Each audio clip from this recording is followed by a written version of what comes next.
Márcia estava sofrendo muito com as metástases do câncer que tinha teimado em se reproduzir em seu corpo. Pensava que a página dolorosa da sua história tinha encerrado e que agora poderia retomar a sua vida, mas era só mais um episódio que tristemente voltara a acontecer. Para onde correr se a medicina, apesar de todas suas descobertas, não deu conta da sua doença maligna? Buscava a Deus, mas parecia que ele não respondia.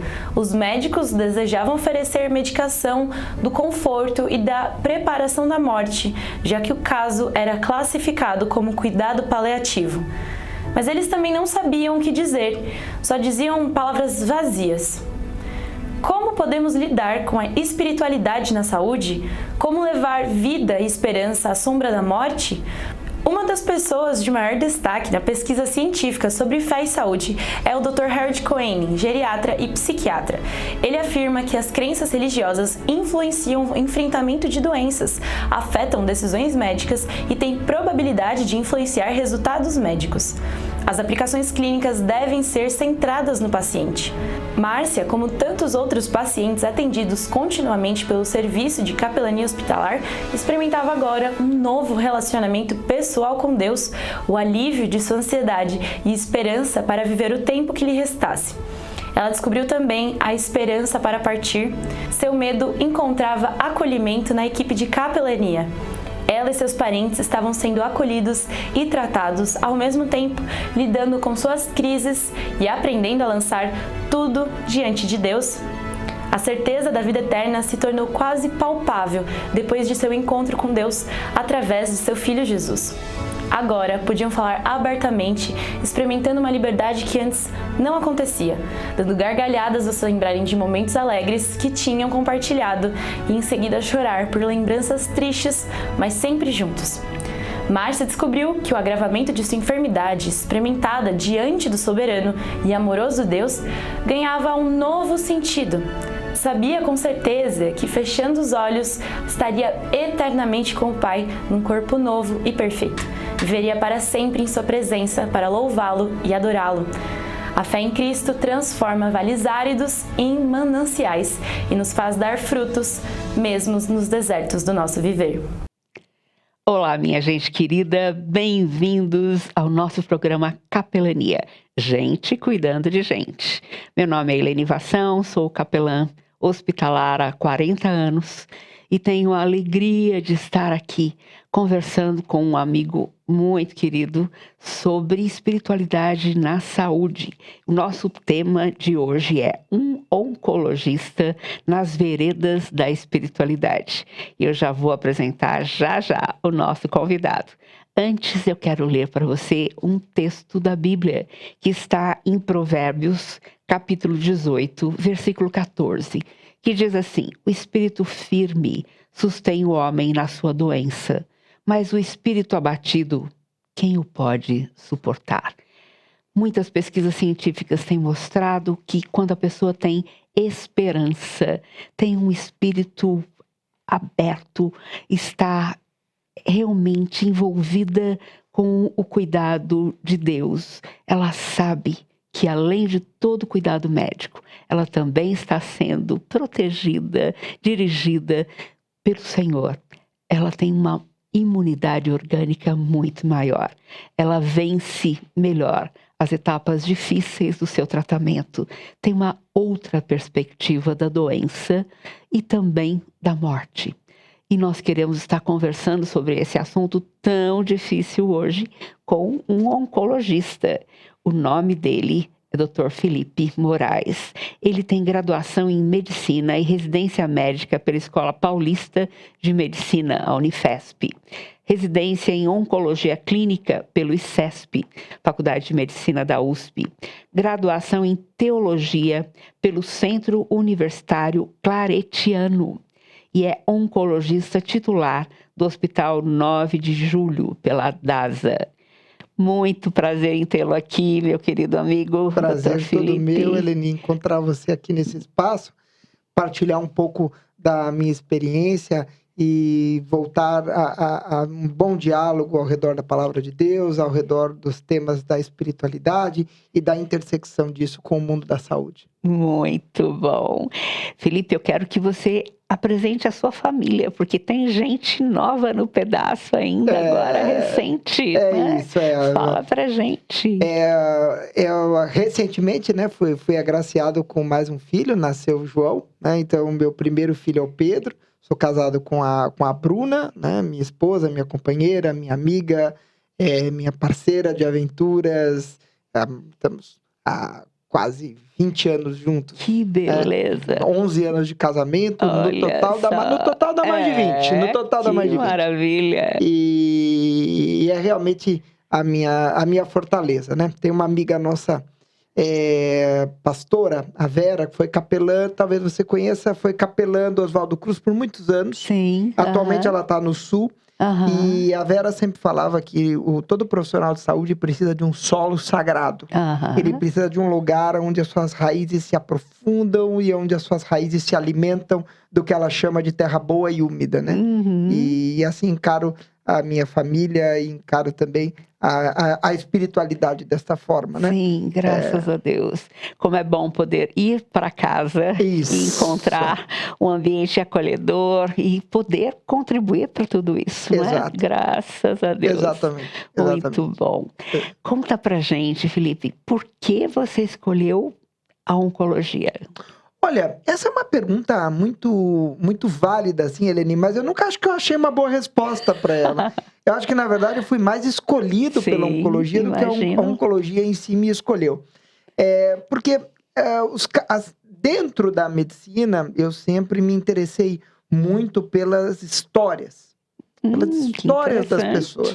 Olha só. Eu sempre falo isso, e os meus pacientes podem ser testemunhas, eu falo assim,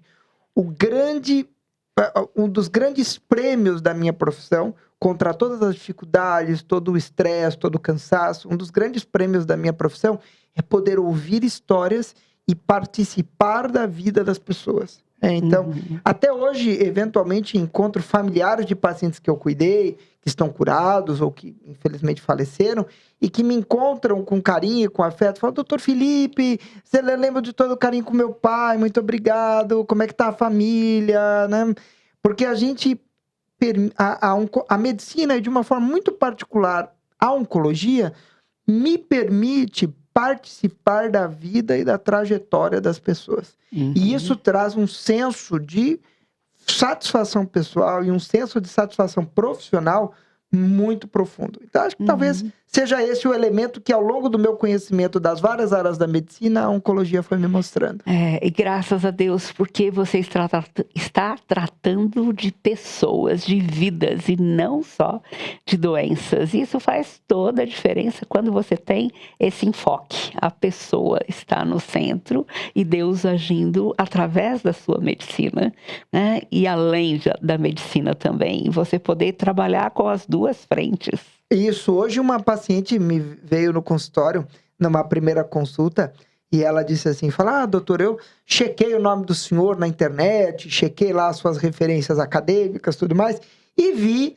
que o senhor tem uma parte que é voltada para a espiritualidade. Aí eu, com muito carinho, falei assim, olha, eu vou te dizer que eu não tenho uma parte voltada para a espiritualidade. Tudo é a espiritualidade. O que é secundário a isso é a vida profissional, é a vida pessoal, é a vida familiar, porque a espiritualidade é o âmago, não só da nossa vida, mas ela deve ser, e São José Maria Escrivá, que é um escritor importante nesse campo, diz que a espiritualidade, ela tem que permear, ela tem que estar no coração de todas as nossas atividades. Seja você lavando louça, seja você arrumando uma cama, seja você atendendo alguém num caixa de mercado, seja você num leito de um hospital cuidando de alguém doente. Porque a partir do momento que você se imbui da espiritualidade e você percebe no outro a dimensão do sagrado, quer dizer, que ali há uma gota de Deus, você exerce a sua profissão com mais fascínio. Você exerce a sua profissão com mais dedicação, você exerce a sua profissão com mais excelência, Sim. independentemente do quanto você ganha. Aham, Porque aham. você percebe que o trabalho, ele não necessariamente é apenas uma forma de você ganhar a vida, mas pode ser uma forma de santificação tua Aham. e dos E outros. dos outros também. Olha, muito lindo. A Bíblia fala isso, né? Tudo que você fizer, faça-o de todo o coração, como para Deus, não para os homens, simplesmente. Porque é dele que você vai receber a recompensa. Como é importante isso em todas as áreas profissionais, mas principalmente na medicina, porque o paciente está ali desejoso de olhar nos olhos do seu médico e ver um aliado. Sim. Não só alguém que vai cuidar do seu tumor, mas que vai cuidar da sua pessoa e que vai trabalhar para o seu bem-estar, pela melhoria da sua qualidade de vida, não importando qual seja o grau da doença aí, Sim. né? É muito importante. É sempre um nadar contra a corrente. Sim. Então eu sempre comparo isso com quando a gente assiste esses Globo Repórter e a gente vê a subida dos peixes contra a maré, assim, aquele monte de peixe subindo o riacho até, né, até a cabeceira do rio. Uhum. Infelizmente, hoje, na prática assistencial de saúde, de muitos lugares que a gente visita, como médico, como capelão, a gente percebe sobrecarga de trabalho, Sim. má remuneração Uhum. e um ambiente que nem sempre é um ambiente propício ao cuidado humanizado. Uhum. né? Sim. Principalmente em ambientes onde o número de pacientes é muito grande, o tempo é exíguo. Mas tem que haver, da nossa parte, profissionais de saúde e mesmo dos capelões, Uhum. uma busca contra essa corrente. Então, o que eu vejo muitas vezes, o colega, ele reclama da falta de tempo para se dedicar à história dos pacientes, à vida dos pacientes. Aí você percebe que muitas vezes ele tem 20 minutos para fazer um atendimento, ele faz em 5 Aham. e fica 15 minutos sem fazer Sem fazer nada. cuidando de outra e perdeu coisa. a oportunidade. E perdeu a oportunidade Uhum. de estar na história do teu paciente. Uhum. Eu lembro uma vez, recentemente, a navegadora administrativa que acompanha o meu consultório, ela me falou assim, doutor, tem tanta coisa escrita na sua nota médica que eu não sei para que serve. Aí eu falei tipo, o senhor anota o nome do filho, o senhor anota o nome do neto, o senhor anota a data de aniversário de fulano, se Beltrano, como é a estrutura da família, como é a religiosidade, como é a espiritualidade. Eu falei, sim, porque a nota médica, ela não pode ser uma nota biológica. Uhum. Ela tem que ser uma nota biográfica. Porque eu não estou ali, atrás daquela cadeira, interessado apenas no manejo de exames. Uhum. Né? Uhum. No manejo de parâmetros técnicos. Mas eu estou ali fazendo o melhor possível, claro, para participar de uma maneira positiva da biografia do indivíduo. Sim. E sempre, ou quase na maior parte das vezes, a biografia do indivíduo perpassa a sua espiritualidade. Uhum. E de uma maneira muito mais pronunciada Uhum. diante de um adoecimento grave, como na maior parte das vezes o câncer é. Sim. Ele é um oncologista, gente, e eu sei o que é isso. Porque um ano atrás eu tive um diagnóstico de câncer também, um câncer no cóccix, e aí eu logo busquei o meu amigo para cuidar de mim, e ele teve um tempo muito especial. Nós estivemos conversando muito, um dos meus filhos também estava presente, tivemos uma conversa muito boa mesmo, e ele já estava assumindo todo o caso quando, naquela madrugada, ele me escreve dizendo que havia sido contaminado e estava com Covid. Foi isso mesmo. Ai, que triste. Mas ele me colocou nas mãos de um super profissional também, amigo, né? Que realmente nos ajudou muito e que teve esse olhar mesmo. E falou assim, o Dr. Carlos Dzick, ele falou, olha, a convivência com o Felipe tem feito bem para minha alma. É um grande amigo, fico feliz por isso. Foi muito bom. E como foi importante, assim, ver o meu médico, no caso, o Dr. Carlos, sentado à minha frente, ali com calma, olhando nos meus olhos, dando ouvidos. E é exatamente isso que você está falando, que você costuma fazer, como você fez comigo aquele dia também. Como é importante, gente, porque o médico é parte do tratamento. É uma parte importantíssima da medicina. Não são os exames, não é a medicação, o tratamento quimioterápico, radioterápico, mas a pessoa dele. Essa comunhão que é criada Isso. entre o profissional da saúde e o paciente fazem toda a diferença. É como dizem, como alguns colegas hoje anunciam, olha, nós estamos vivendo a época da inteligência artificial, então muito daquilo que o médico faz hoje será substituído por alguma interface tecnológica.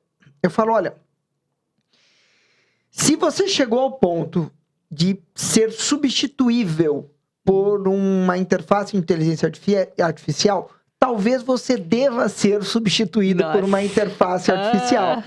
Eu faço essa leitura, porque se você caminhou a tua carreira, caminhou a sua jornada, caminhou a tua forma de interagir com as pessoas para essa impessoalidade tão profunda, talvez você tenha realmente perdido a essência da vocação, do que é cuidar de gente. E você falava da figura do médico, claro, a gente tem que sempre lembrar que a equipe de saúde, ela é composta por inúmeros agentes. Sim. Mas, particularmente também no modelo brasileiro, o médico dá muito o tom da equipe. Então, se você tem um camarada que é um camarada acolhedor a novas ideias, que é um camarada acolhedor ao diálogo, ao tema da espiritualidade, a dinâmica da entrada de elementos da religiosidade, da espiritualidade de cada indivíduo, isso aromatiza a equipe. Agora, quando você é um cara acabrunhado, severo, curto nas palavras, pouco acolhedor, a própria equipe vai murchando nas suas iniciativas de trazer os temas da espiritualidade, de trazer a vida religiosa, a vida espiritual do paciente para o palco do grande drama, da grande peça, que é a vida, né? Abafa. Exato. Completamente. Né? Não dá espaço algum. Exatamente. Fica um trabalho como qualquer outro. Exatamente, né? exatamente. Só um trabalho profissional. Exatamente. E a medicina é muito mais que isso. Exatamente. Nós vamos assistir já um vídeo de um paciente seu que veio aqui para nos agradecer a você pelo trabalho que você fez. É um pastor dessa igreja também e que foi muito agraciado pelo seu cuidado. Você estava nos Estados Unidos quando a gente pediu essa sua intervenção e graças a Deus você conseguiu administrar tudo mesmo que à distância. A princípio, e depois estar pessoalmente ali com ele também. Sim, é uma surpresa para mim também. Fico feliz com a presença do pastor Valcimei. Pastor Valcimei tem uma boa palavra para você também. Vamos assistir?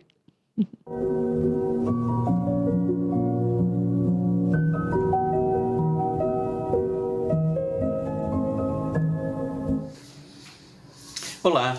Eu me chamo Valcimei e estou aqui para agradecer duas pessoas muito especiais.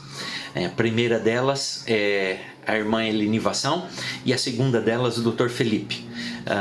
Eu sou um paciente agora do Dr. Felipe, mas isso começou no dia 15 de abril, quando eu fiz um exame de rotina colonoscopia e no dia 24 de abril tive um resultado para adenocarcinoma, um câncer de intestino.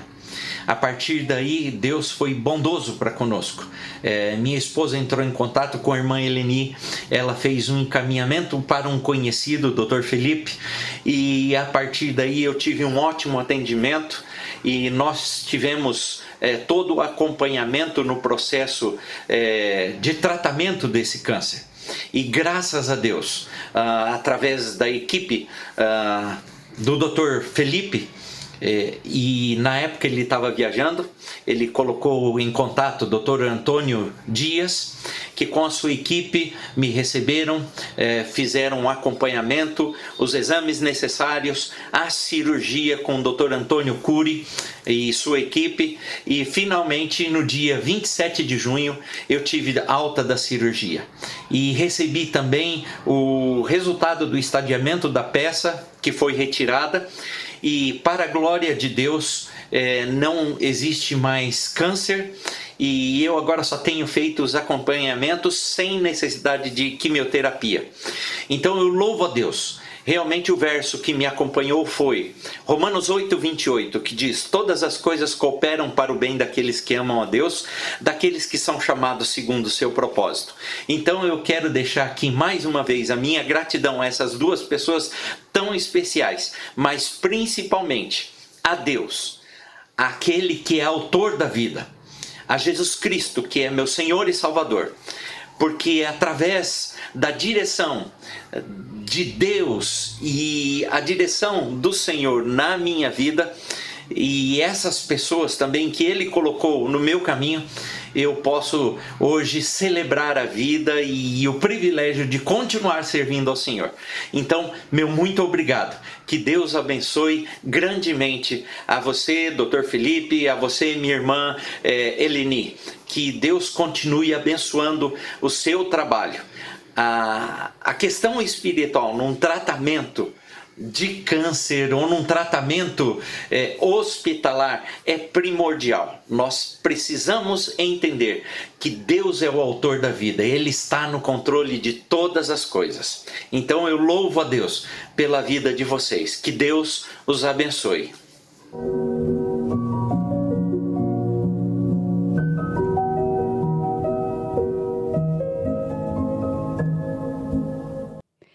Que delícia ouvir essa mensagem do reverendo Valcimei, meu querido amigo, e que privilégio poder ajudá-lo através desse meu querido amigo também, naquele momento onde a gente fica tenso, porque a gente não sabe o que pode acontecer, a gente não sabe onde buscar socorro médico, mesmo sabendo que o Senhor é o nosso socorro, mas como lidar com a doença em si, com a gravidade da doença, o que fazer em seguida. E foi muito, muito especial essa sua ajuda, essa sua ação, organizando todo o atendimento e também envolvendo-se pessoalmente. Isso que você falou, Eleni, e que a gente vê em tantos casos, né?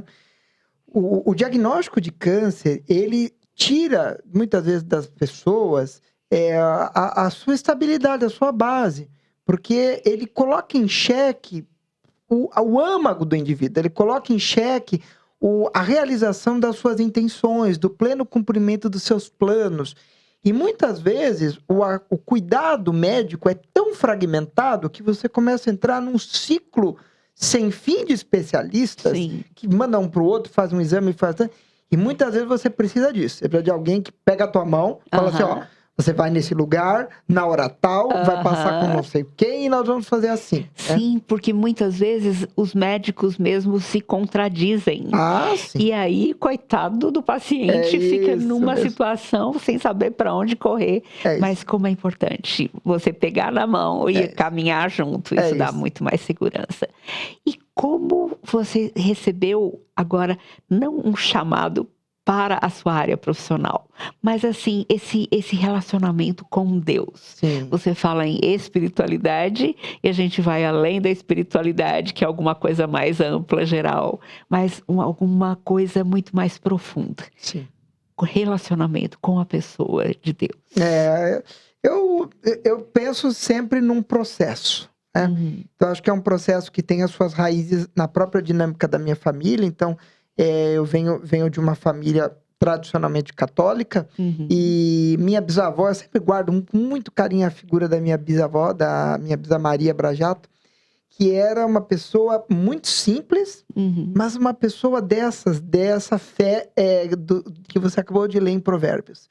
Desse espírito forte, né? Dessa pessoa que mesmo contra todas as vicissitudes da vida, contra a pobreza, contra as dificuldades de saúde, contra o que fosse necessário, mantinha uma fidelidade, né? Então, na minha cabeça, ela sempre foi o meu exemplo de fidelidade. Quer dizer, Deus é fiel e eu tenho que permanecer aos pés dele, eu tenho que permanecer com ele contra tudo e contra todos e em qualquer cenário. E muito da minha jornada religiosa e espiritual esteve na seara dos ensinamentos dessa mulher. E por volta dos meus 15 anos, ali as vésperas ou as bordas do vestibular, eu comecei as atividades no grupo de jovens da igreja, da comunidade, São Patrício, na época. E dali Deus foi me levando lentamente para águas mais fundas. Então, primeiro colaborador, depois trabalhando como evangelizador, depois coordenador de grupo, mais tarde comecei a trabalhar com adultos, e sempre assim, num puxar, não só da espiritualidade, mas também da razão. Né? Eu acho que alguns de nós, particularmente nós que estamos no meio da saúde e que temos a oportunidade de ter acesso à universidade, à academia, nós temos um papel de sermos intérpretes da fé. Então hoje eu me sinto vocacionado, nesse meu encontro pessoal com Deus, a ser um intérprete da fé, de uma forma mais profunda e mais rica em detalhes para aqueles que partilham da mesma fé que eu, e de uma forma suave o suficiente para tocar o coração daqueles que não partilham, né? Ou daqueles com os quais nós temos semelhanças na maneira como vemos o Deus, mas talvez não os conheçamos na plenitude pelos mesmos caminhos, né? Então eu hoje me vejo muito nesse chamado a ser um intérprete, né? E um intérprete em um mundo que estranhamente se fechou para Deus. Sabe que eu pensei, depois da pandemia, o povo vai estar muito aberto, porque eles experimentaram, todos nós experimentamos, né? A morte próxima, quantas mortes em tantas milhares de famílias, mas aconteceu o contrário, eu fiquei boquiaberta. Os hospitais, as instituições de saúde, eu vejo muito um debate ao redor de valor, cuidar do ser humano, e sempre a espiritualidade como aquela ovelha negra, né? Sempre assim, Deus como um apêndice do processo de saúde e doença. Quando, na verdade, particularmente num país como o nosso, onde a vasta maioria das pessoas tem alguma fé, mais de 90% dos brasileiros creem em Deus. Com certeza. E você muitas vezes entra no hospital, entra numa casa de saúde, num consultório, onde você não vê absolutamente nenhuma referência simbólica, musical, visual ou de práticas que trazem a vida espiritual para dentro da realidade daquele que sofre. Porque eu posso te dizer que talvez naquele que vive a abundância e naquele que vive a vaidade da vaidade, talvez a espiritualidade passe despercebida, não é? Mas no corredor dos hospitais, no corredor dos hospitais e nas salas de espera das UTIs, dos centros cirúrgicos, que são feitas as orações mais sinceras, com certeza, que um ser humano pode fazer. Muitas vezes muito mais sinceras do que são feitas nos templos e nas igrejas. E é estranho observar que justamente ali falta, ou justamente ali onde mais se precisa, nós não conseguimos atingir a plenitude do cuidado espiritual. Apesar de esforço de grandes vanguardistas como você, como tua equipe e tantos outros capelões, os padres capelões, que se desdobram em três para estarem nos hospitais, a gente percebe que muitas vezes isso é deixado meio de lado. Né? Só para contar uma breve história, eu me recordo de um período em que eu trabalhei num hospital católico aqui de São Paulo, e uma vez eu perguntei ao capelão, eu falei assim, o senhor sabe me explicar por que nenhuma das televisões do hospital passa canais religiosos? Aí ele, nunca percebi. Eu falei, pois venha comigo, vamos tomar um café. E demos a volta no hospital e vimos que não tinha nenhuma televisão, das inúmeras televisões que os hospitais têm hoje para distrair as pessoas, que passasse qualquer tipo de conteúdo que estivesse vinculado com o coração do fundador daquela instituição. Que coisa! E aí, mesmo sendo uma instituição católica, confessional. Confessional. Levamos isso para o marketing do hospital, porque passava pelo marketing. Aí uma pessoa muito polida, muito educada, nos falou assim, mas o nosso medo é que de alguma maneira isso ofenda as pessoas que aqui estão. Eu falei, olha, a senhora me desculpe, mas esse é um argumento ruim, porque ela simplesmente sai daquela televisão e vai para outra. Desliga, ou vai tomar um café, muda de canal. Ou muda de canal. Exatamente. E veja, uma instituição denominacional, manifestar-se como denominacional, simplesmente mostra a sua essência. Sim. Nada tem a ver com ofender quem não partilha dela, né? E as pessoas vão atrás de centros hospitalares em busca de excelência de cuidados, né? Então, por exemplo, uma pessoa que não seja judia, por exemplo, pode ir ao Hospital Albert Einstein, Claro. que é um hospital De referência. e é um hospital judaico. Sim. Se você entrar lá, você tem um pedacinho da Torá na porta. Você tem trechos da Torá escrito. Sim. Você tem alimentos de acordo com o ritual daquelas pessoas, né? E o mesmo vale para o Hospital Adventista e assim vai, né? Então, o que eu quero dizer é que os hospitais e as clínicas precisam abrir as suas portas, arejar a sua casa para a entrada do cuidado espiritual, para a entrada do cuidado, e mesmo religioso, nas suas portas, não como um apêndice, mas como um centro e como essência do cuidado. Porque ali, no fim, quando as luzes estão se apagando, quando o cuidado médico vai declinando, o cuidado paliativo vai subindo, quase que assumindo exclusivamente a conduta das coisas, né? A presença da espiritualidade, a presença do capelão, da palavra de Deus, da bênção, do sentimento de que o Espírito está ali, isso tem um papel transformador na família e no paciente. É verdade. Tem conforto. conforto. Mesmo quando não há mais nada a ser feito do ponto de vista curativo, mas existe conforto. E mesmo quando os pacientes entram em cuidados paliativos pensando não só com uma doença letal, e que ainda exista doença ou tratamento curativo na doença, Sim. né? O curativo vai diminuindo, o paliativo vai subindo, crescendo, mas de qualquer jeito, quando existe esse relacionamento com Deus, a pessoa vive intensamente e em paz o tempo que Deus lhe dá. Porque nenhum de nós sabe o tempo de vida que teremos. Exatamente. Mas qualidade de vida implica em relacionamento e em relacionamento com Deus. Eu achei muito interessante o tempo que eu estava lá no HC ainda. Eu estava visitando a pedido do médico um paciente que iria para uma cirurgia muito delicada e precisaria de 4 especialidades diferentes de cirurgiões para estarem cuidando daquele caso. E eu fui lá depois de 2 dias para ver como ele estava. Eu era capelã de todo o complexo HC, então não era fácil voltar todos os dias ao mesmo setor e paciente. Mas eu cheguei lá, o paciente estava do mesmo jeito. Eu falei, ué, você não ia para a cirurgia? Ia. O que aconteceu? O meu médico teve um infarto e faleceu. Olha Falei, isso. não é possível.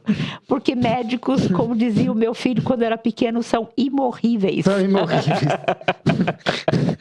E a gente pensa nisso, não é verdade? Sim. Paciente é uma coisa, médico não. É isso.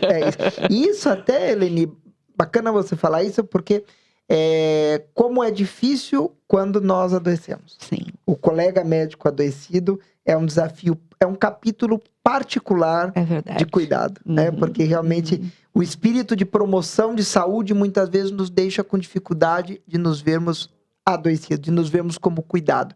Quem sempre cuida tem dificuldade de ser cuidado. Isso é muito verdade. difícil. Sabe que eu estou com esse livreto aqui nas mãos. Deus não se esqueceu de você. Verdades bíblicas em meio à enfermidade. Sociedade Bíblica do Brasil. Este livreto eu escrevi em parceria com alguns pacientes muito queridos. Um deles é Dr. Rudi Uchoa, que era um médico paliativista, cirurgião, e que ele estava com 40 anos quando ele me pediu para cuidar dele. Ele teve um câncer de próstata, né? E daí já estava com metástases, né, na clavícula e vários outros ossos também. Mas como foi precioso, como marcou a minha vida poder participar de todo esse processo. E eu me lembro que um livro que nós escolhemos para ler juntos, e eu pedi que ele focalizasse ali um daqueles pacientes que estava fazendo o relato de caso sobre si mesmo diante da morte. Era um livro chamado Antes de Partir, da editora Fiel. E o paciente, um dos pacientes, doutor, era um missionário. Ele falava que ele havia descoberto que a sua doença estava num grau bem avançado, que não haveria muita coisa a fazer, mas ele resolveu fazer uma lista de coisas a serem colocadas em dia, em ordem, antes de partir. Sim. E ele resolveu colocar tudo direitinho, buscou os mais diversos profissionais para ajudá-lo também.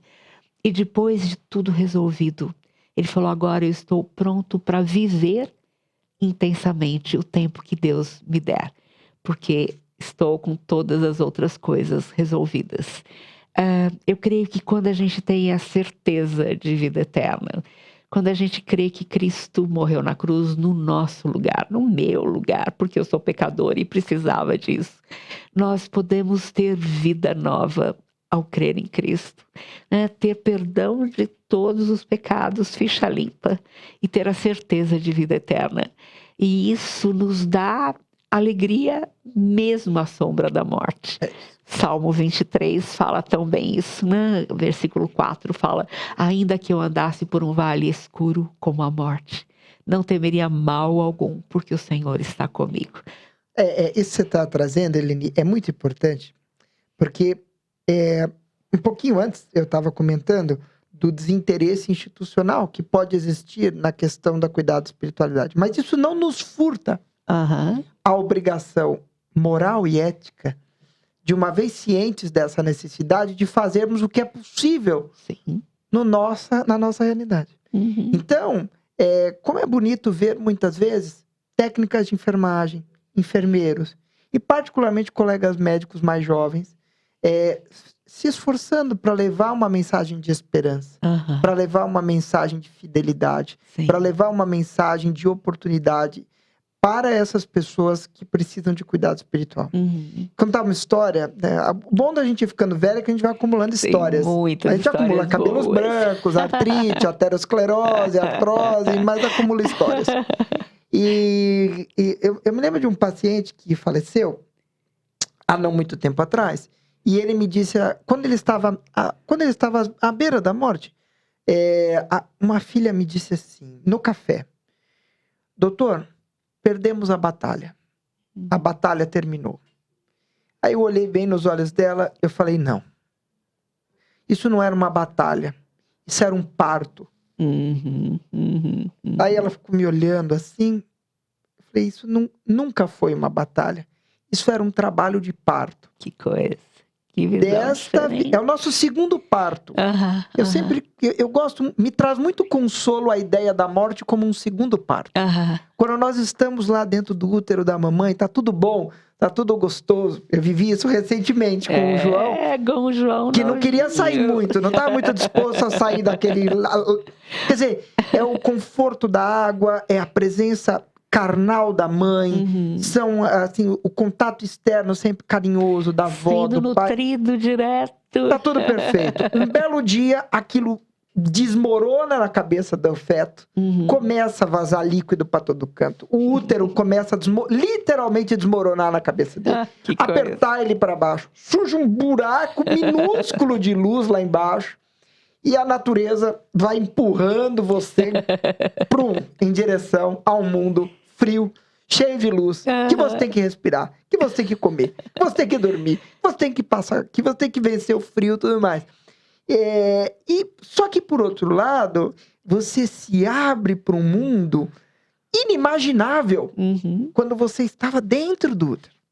De oportunidades, de coisas novas, de plenitude. Eu encaro a morte dessa forma. Será uma nova realidade. Nós temos que ter a confiança plena na nossa fé de que é uma nova realidade ainda mais ampla do que essa. Sim. Ainda melhor do que essa. Ainda mais maravilhosa. Só que muitas vezes esse parto, como é o parto de uma parturiente, pode ser uma cesariana, absolutamente indolor, ou pode ser um parto fórceps. Sim. Então, assim é a morte. Às vezes a gente vê, puxa, mas fulano morreu de uma forma tão sofrida. Sim, porque de alguma forma, naquele processo de morte, havia um propósito maior. Né? Uhum. E muitas vezes as pessoas falam, Felipe, mas você não acha isso muito cruel para com quem morre? Eu falo, é porque você está pensando só no indivíduo, mas talvez o processo de morte desse indivíduo tenha sido transformador ou salvador para outras pessoas. Muitas outras impactadas por ela. E me relembrando uma outra história também, em relação à morte, uma pessoa uma pessoa cristã, na perda também de um familiar muito querido, nesse caso era o irmão, me falou, eu não consigo entender muito um Deus que permite que isso aconteça. E, muito curiosamente, nós estávamos numa sala onde tinha um crucifixo. Eu falei, olha, então, olhe para aquele crucifixo. Porque se você entender o que aconteceu ali, você vai entender que não é um Deus que permite o sofrimento apenas. É um Deus que vem sofrer conosco. É um Deus que que se fez gente como a gente.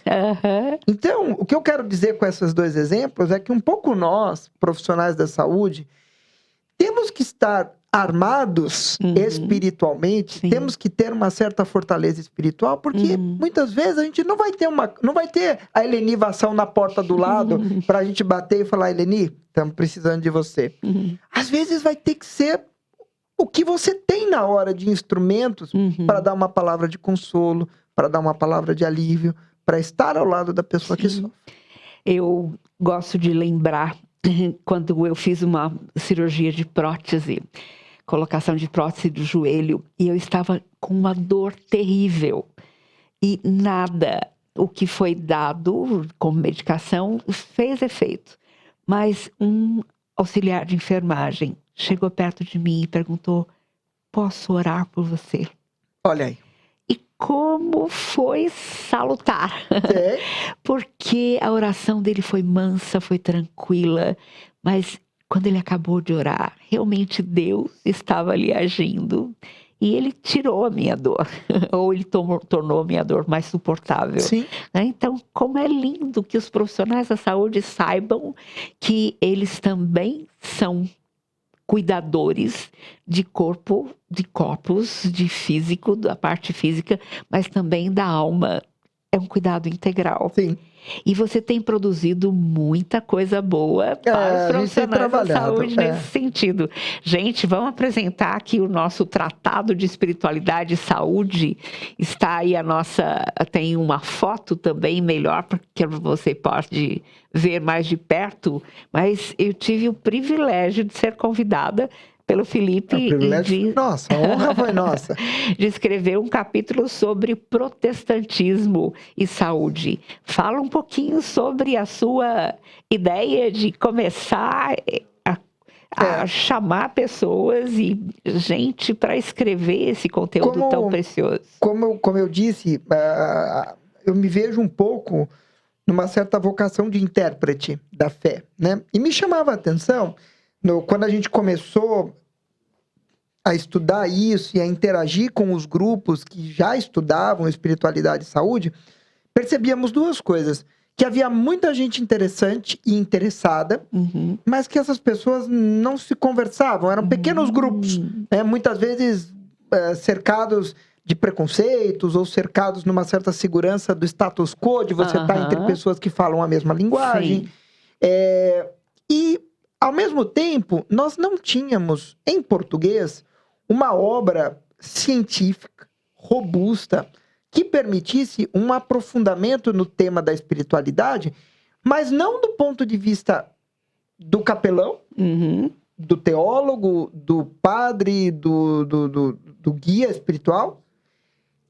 E também nós não tínhamos um olhar muito, digamos assim, uma análise também seca da espiritualidade, como a espiritualidade matematizada, né? Que é um pouco o olhar que os médicos tendem aí. Faltava um meio termo, faltava uma peça que conectasse a espiritualidade vista da linguagem médica e a espiritualidade daqueles que vivem a espiritualidade no dia a dia, daqueles que estudam a espiritualidade. Então, O tratado surgiu desse esforço. Aqui eu quero já aproveitar e agradecer os inúmeros autores, né, que muito generosamente dedicaram seu tempo, em particular os editores que estiveram comigo, a Camila, o Paulo e o Tiago, que nos ajudaram a montar essa colcha de retalhos num trabalho editorial intenso e extenso.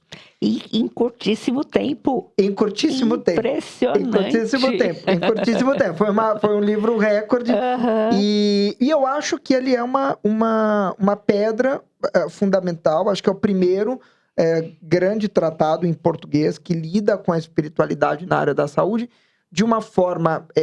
não existe uma forma neutra, mas eu acho que de uma forma moderada e de uma forma que, se eu sou médico, eu vou ler isso e eu não vou estranhar tanto a linguagem e eu vou ser capaz de compreender os elementos teóricos que estão presentes aqui.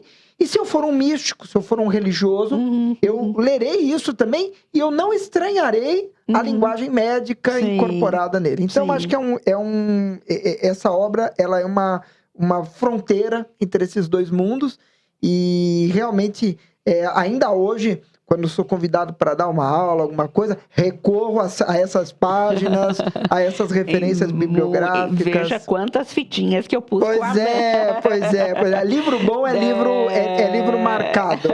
Livro bom é livro marcado. Então, Agora, conte também sobre o novo livro que está para sair e um evento muito especial que você está promovendo. Sim, nós vamos agora no Hospital 9 de Julho, no final de outubro, dia 28 de outubro, se não estou enganado, nós vamos ter um evento chamado Humana Onco, que é um evento de promoção de humanização do cuidado oncológico. Então, nós vamos ter lá religiosos, psicólogos, médicos, capelões, profissionais de saúde de uma forma geral, discutindo como cuidar de uma maneira humana, como se comunicar, como acolher, como preparar o ambiente, como se relacionar com as pessoas, como trazer a espiritualidade. E como que, coroando tudo isso, ao final do evento, nós vamos ter o lançamento de uma obra chamada Espiritualidade e Saúde, um encontro possível, né, que retrata ou recorta momentos preciosos de um bom diálogo que eu tive a honra de ter com a Eleni e com o Padre Romano, na época na Beneficência Portuguesa. Esse encontro virou um vídeo, esse vídeo virou um texto, nós cortamos, recortamos, editamos, e isso virou uma mensagem de esperança, assim, com pérolas da sabedoria desses dois personagens, desses dois capelões curtidos no front, né? Curtidos ali na realidade da vida das pessoas, a dona Eleni e o capelão, o Padre Romano.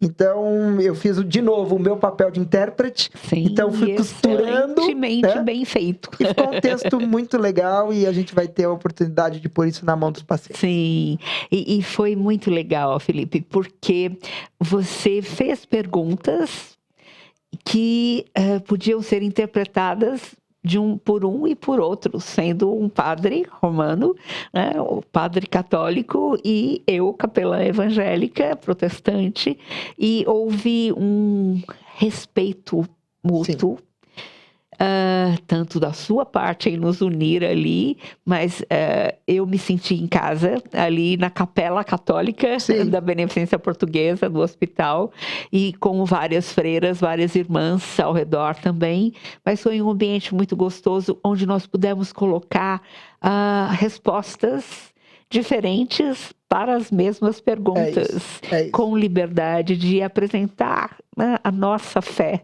E foi muito especial esse tempo, foi precioso. Isso é um bom exemplo, Eleni, de algo que muitas vezes a gente encontra no hospital, que é uma certa resistência de que, assim, olha, eu não posso ter um paciente não evangélico recebendo a visita de um capelão evangélico. Isso é uma bobagem. Isso é uma bobagem e é um tremendo preconceito, na verdade. Porque parte do pressuposto de que eu só sou capaz de cuidar espiritualmente ou de oferecer algum grau de apoio espiritual para alguém quando eu estou completamente alinhado ou buscando alinhar completamente a religiosidade do outro à minha. Isso é uma bobagem. Isso é uma bobagem. Porque um capelão bem preparado, ele vai estar ao leito como alguém que é imbuído de uma missão espiritual por Deus, de estar como quem sofre. É claro, a partir dos seus recursos. Mas o outro, ele pode e muitas vezes recebe isso de uma forma muito calorosa. Sim, sim. E assim, é importante a gente lembrar aqui, Felipe, que o capelão deve fazer uma anamnese espiritual. Sim. Então a gente não chega falando nada, pregando nada, impondo nada, mas a gente chega fazendo perguntas, ouvindo a pessoa, olhando nos olhos dela, construindo um vínculo com ela e captando qual é o problema maior, onde está doendo mais na sua alma. É a pessoa que nos traz. Muitas vezes os nossos alunos dos cursos de capelania me perguntam, bom, agora eu vou para o setor de oncologia, saí da ortopedia e vou para a oncologia. E agora, o que eu falo? Não sei, porque você está tratando de pessoas, você não está tratando de doenças. Cada patologia não tem um padrão de ministração. São pessoas que você tem que ouvir, tratar, porque duas pessoas no mesmo quarto, com a mesma patologia, mas uma delas reage totalmente diferente da outra, tem uma história de vida totalmente diferente. Como você falou, desde o começo você está ouvindo histórias, você está cuidando de pessoas, de vidas. E não de doenças, simplesmente. Eu me lembro de uma história muito boa. Na época a gente tinha um laboratório chamado Laboratório de Espiritualidade e Saúde. Funcionou por alguns anos lá na Beneficência Portuguesa. E nós fomos chamados para ver um caso de um pastor evangélico do interior de São Paulo que estava adoecido de um câncer hepático muito grave, muito avançado, e que o oncologista dele falou, olha, eu tenho um caso super difícil. Eu tenho um pastor que eu tenho a impressão de que ele está em um sofrimento existencial.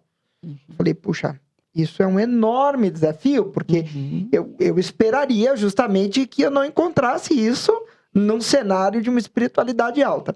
E fomos visitá-los. Eu, a Maria Fernanda, que era psicóloga do grupo, e a professora Isabel, que é uma professora de psicologia da Universidade Federal de São Paulo, que fazia parte desse grupo. E fomos nós três para uma dessas nossas intervenções em espiritualidade. E exatamente o que você falou. Como é que começava a intervenção? Com um longo questionário. Perguntas sobre a vida e tudo mais. E aí foi muito bonito, porque foi um atendimento longo. Aonde, ao final de tudo, nós vimos que o grande sofrimento existencial, ou o grande sofrimento religioso que ele vivia naquele momento, não era a falta de um suporte espiritual, mas a falta da ação evangelizadora. Que coisa. Quer dizer, eu agora estou numa cama, eu agora estou adoecido e eu não consigo mais evangelizar. E foi muito bonito que, no final, eu propus uma intervenção uma intervenção terapêutica. Falei, pastor, então nós vamos fazer o seguinte. Nenhum de nós três que estamos aqui somos evangélicos. O senhor pode rezar por nós? Olha só que interessante. Eleni, foi lindo. Banho de lágrimas dele, dos parentes nossos, porque ele precisava. Um homem que havia feito aquilo a vida toda, um homem que havia anunciado Cristo às pessoas, um homem que gastou-se na boa batalha, né, no bom combate, encontrou ali, na visita de 3 inesperados personagens, a oportunidade de novamente ministrar a sua espiritualidade a alguém. Se sentiu vivo, útil. E nenhum de nós se sentiu de maneira nenhuma ofendido ou violentado, né? Claro. Nós ficamos, assim, muito acalorados, muito... E eu ainda me recordo que, assim, na hora que nós terminamos esse atendimento, eu falei, gente... Eu preciso comer um chocolate. Eu preciso de um pouquinho, assim, porque foi realmente... Santo remédio. É isso. Porque foi um momento muito forte emotivamente. Muito forte. Imagino, Felipe. Que coisa linda, que experiência marcante. Eu gosto muito de usar o livro de Salmos. Sim. Porque ele mostra o coração da pessoa. E são pessoas que creem em Cristo. Pessoas que... eram filhos de Deus, né, amados, mas que em meio ao sofrimento podiam perguntar: até quando, Senhor, esquecer-te-ás de mim para sempre? Isso. Podem verbalizar as dores da alma diante de um Deus que nos ouve, que Sim. compreende e responde. E vocês foram respostas de Deus para esse pastor naquele momento tão especial. E talvez ele também para conosco. Com certeza. Para as nossas feridas abertas, né? Com certeza. Para as nossas Que lindo, feridas que abertas. lindo. Eu quero ler um versículo aqui e pedir que logo o nosso pessoal já jogue aqui na nossa tela a propaganda de um evento que nós estaremos fazendo aqui na Igreja Presbiteriana de Pinheiros sobre esperança e cuidado no câncer. Nós temos um grupo muito bom de mulheres que estão enfrentando câncer e que estão acolhendo outras, que estão sabendo de diagnósticos recentes. Então, essas queridas estão servindo, estão consolando, estão ajudando de diversas maneiras. E no dia 23 de setembro teremos esse evento. Eu quero deixar um versículo aqui que está lá em Apocalipse 21, que diz assim: e lhes enxugará dos olhos toda lágrima, e a morte já não existirá, nem haverá luto, nem pranto, nem dor, porque as primeiras coisas passaram.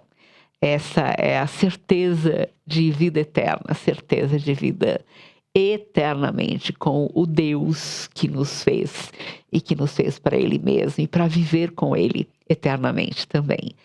Quero agradecer demais a sua participação aqui. Já passou? Você viu como correu o tempo, voou. E quero só falar que outras vezes estaremos juntos aqui, se Deus quiser. Vai ser muito bom. Vamos ver a propaganda, gente? E quero que você se inscreva rapidinho, porque esse evento vai ser marcante aqui, tá bom? Vamos lá. Olá, gente querida, meu nome é Lenivação, sou capelã hospitalar e estamos dirigindo um programa muito especial para você aqui na capelania da Igreja Presbiteriana de Pinheiros. A Lu vai contar para vocês sobre esse projeto maravilhoso. Esse projeto chamado Acolher com Amor. Receber um diagnóstico de câncer não é fácil para ninguém, nem para quem o recebe, muito menos para a família. Muitas pessoas relatam que perdem o chão, que perdem o sentido da vida. Mas nós queremos caminhar com você. O projeto vai acolher a sua dor, a sua história. Então venha, nos procure, caminhe conosco, porque muito mais fácil é caminhar juntos e com o Senhor. Dia 23 de setembro teremos um evento aqui, Esperança e Cuidado no Câncer. Inscreva-se pelo site da IPP. Esperamos você conosco. Até lá. Até.